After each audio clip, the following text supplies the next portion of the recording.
Hey everybody, welcome to We're Gonna Make You Watch. Running through these Halloween movies are Bryan and Isaiah. We took a small break and we introduced somebody to something. So you'll see that episode soon.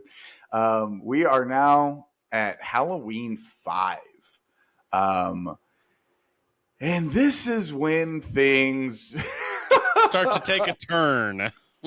Yeah, a little bit. I remember when this movie came out, I was 12, I believe, and I remember seeing the trailer for it. And I had literally just watched Halloween 4 because it was like a year later that this movie came out. And I remember seeing the trailer and being so excited. Mm-hmm. And then it came out. But I will say this, 12-year-old Bryan fucking loved this movie. 47-year-old Bryan has not the same opinion. Yeah. There are things about this movie that I do enjoy.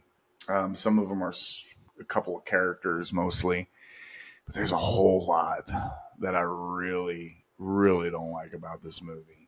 That being said, I'll still watch it probably for nostalgia reasons. But what are your thoughts on Halloween 5? Okay, so 5. I love it when, hold on just a sec. I love it when we have to regroup before we really let it fall. Okay, go ahead. Yeah. I'm trying to find positive things to start off with the movie, and honestly, there's not a lot for me. There's not. One thing I will say is the feel of Halloween, I feel, is still somewhat prevalent with this movie, where it feels like it's fall. Yeah. So that's one thing that's good that carries over from 4 into 5. It feels like I wouldn't say a cohesive story, because it's not really that cohesive, because things start getting really weird. But it at least carries over from the last one and tries to do it justice. It just falls really, really short in the storytelling department, because shit just gets a little too weird. You know, you've got that connection between Michael and Jamie, and that shit's just fucking weird. It doesn't, like you said in the review for 4, it doesn't really pay off in the ending of 4, where it seems like Jamie's becoming evil like Michael was. They just completely do away with that whole storyline for the most part, and just they tie it into him saying that he made her do that with their connection, which is a cop out. Very, very big cop out.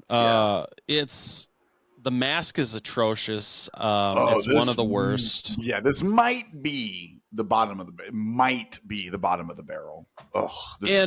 And you know, I understand they had to have a bigger mask because Don Shanks was bigger than massive, bigger than George P. Wilbur. Yeah, but at the same time, you could have done something that looks similar. This mask is supposed to be the same mask, and it looks nothing like the one from 4. Nothing. Even as bad as the 4 mask and how generic it is. Yes, this one has more character, but it somehow makes it worse. Yeah. Because of that fact. It looks like an alien. Because, it's ridiculous. The hair looks stupid on this. There's like no neck on this fucking mask. It just like sticks out on all sides. It's fucking ugly. And, you know, this is where the crazy side of Loomis is really starting to come out. Yeah. And how he kind of puts... baby. Yeah, really putting like Jamie into danger, just trying to get at Michael. I mean, it's fucking ridiculous just how he's unhinged as fuck in this movie. It's like I know they started showing that side of him in 4, but like 5, it's like a year later, and all of a sudden he's just as loony as fucking Michael is, honestly, at this point. Bad. And yet he's still some doctor trying to control things and, you know, checking up on Jamie and all this shit, but at the same time, just like torturing her almost, you know, trying to find Michael because he's just obsessed, which I know that's kind of a trope with the later movies, is he's just more obsessed than anything with Michael. But yeah, I mean, overall, it's just not a good movie. No, And they really mess up a lot of shit in this film. the Even Myers simple, house, that's not even the fucking Myers yeah. house. Between part 2 and 5, the Myers house managed to transform into a massive Victorian mansion. Yeah. Very strange, but the only thing that it did that was remotely beneficial was it did make for a really cool um, final act sequence. Yeah. But even then, but the fact that it's just wasted. Um, and it's too bad because like there are a couple of things in this final act that are honestly great. But let's kind of go. I want to kind of go through a little bit and pinpoint the many missteps that contributed to Halloween 5 being kind of a fucking shit show. First off, you bring back Ellie Cornell to kill her within 10 minutes, 15 minutes of the Yep. fucking movie. One of the best characters from part 4, one of the strongest characters in part 4, and you can't find a way to write her into this movie. Now, it's possible that Ellie just was like, I don't have time to do this movie. And so if you want to, I got like a couple of days or whatever, and they kill her Yeah. off and call it good or whatever. I don't know.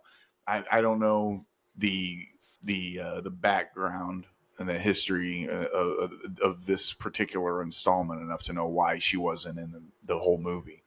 And then they replace her with uh, Tina, who I kind of love and hate at the same time. I love her Yeah. for the same reasons that I can't stand her, honestly, which is really weird to say.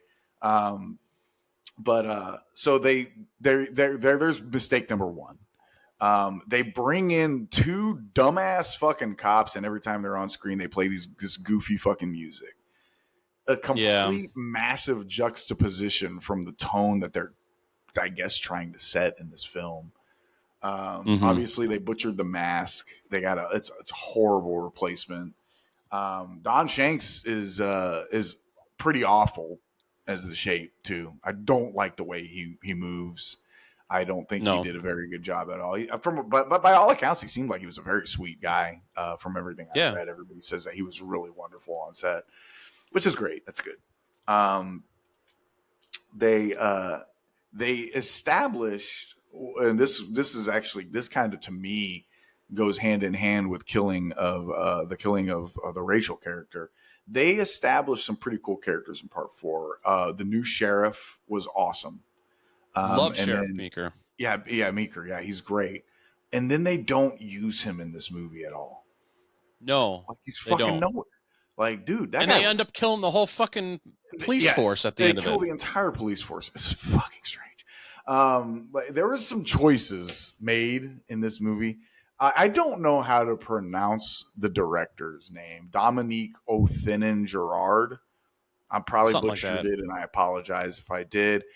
But honestly, bruh, you had no business making this movie. No. He just completely mishandled nearly every fucking thing in this movie. There's a couple of decent sequences and one, in my opinion, particularly great sequence in this movie that I really do like.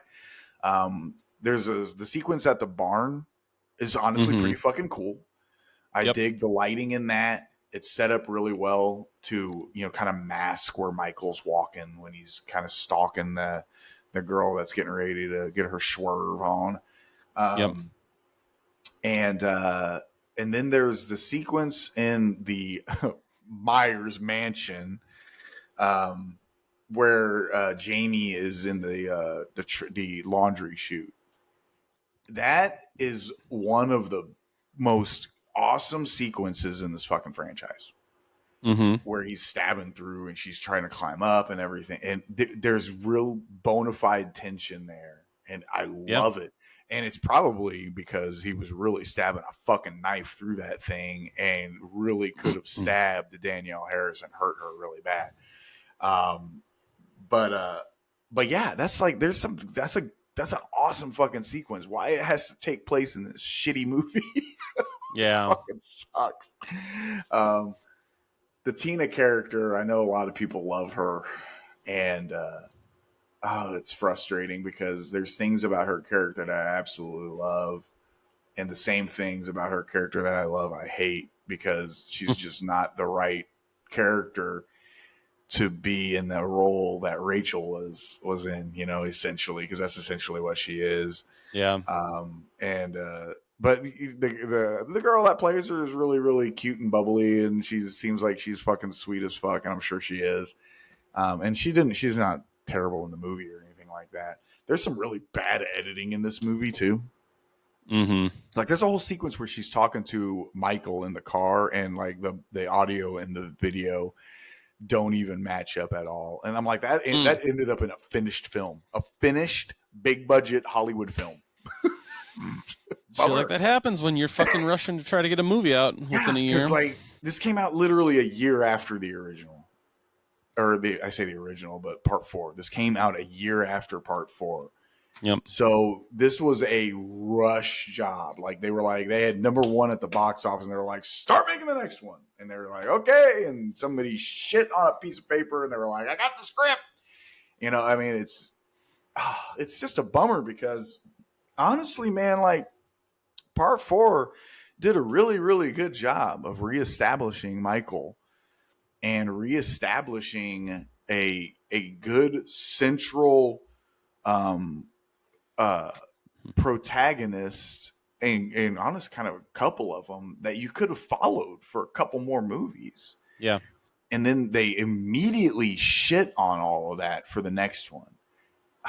Like, why? Like, I just don't get it, man. Like, they just, it's just that the Hollywood money machine is really all it is. It's just that this was a product of just, they wanted to make and capitalize on some success. And I mean, they did. The movie made money. I mean, but how was it not gonna? I mean, it only cost $5.5 million. They only spent. I think the one before this only cost $5. So and then this made 11.6. So it it almost exactly doubled its budget. I guess that they called that a success. I mean, it wasn't successful enough because it did take about what 6 years? Yeah. Yeah. So yeah, I mean, it's just a shame. It is. You want to grade this? Ooh. This one, there's only 2 movies that I would rank this below. So for this one, I'm gonna have to go probably a D+. Okay. That's generous. It is. I'm giving it a solid, just a D myself. I almost want to give it an F. And the reason I want to give it an F, I won't. But the reason I kind of want to is because when you had so much established, really good established stuff in the previous installment that you just fucking throw out the window, to me, that almost like you should almost just fail just because of that. You know what I mean? Like they had a really intriguing ending in part 4. They had established Rachel and Jamie as 2 really good characters that they could have followed for a couple of films. And even the side characters, like Sheriff Meeker's fucking awesome, dude. Like he was a badass sheriff. He was a better sheriff than fucking Lee Brackett was. Yeah. I mean, I'm sorry, he was. We saw how he became a shitty security guard. So we'll get there. But yeah, it's just I want to fail them just because of that. Yeah. But obviously, there's this nostalgia factor. I'll sit at a D. I want to shit all over, but I'm not going to. So, all right. Man. So D+ and a D. Okay. Let us know in the comment what you guys think about Halloween 5. If you love it, I love that you love it. I truly do. Yeah. I don't like I said, a lot of failed missed opportunities for me. But man, if you love Halloween 5, I love that you love it, and I'd love to talk to you about why you love it. And I totally love that. I think that's so fucking cool. I got buddies that absolutely love this movie, and I love that they love it. I'm happy for them. But yeah, let us know in the comment what you think of Halloween 5, and stay tuned because we're gonna be sliding into a movie that I know Isaiah just fucking love. Isaac just fucking love. Isaiah, I called you Isaac. Isaiah just fucking love. That's funny.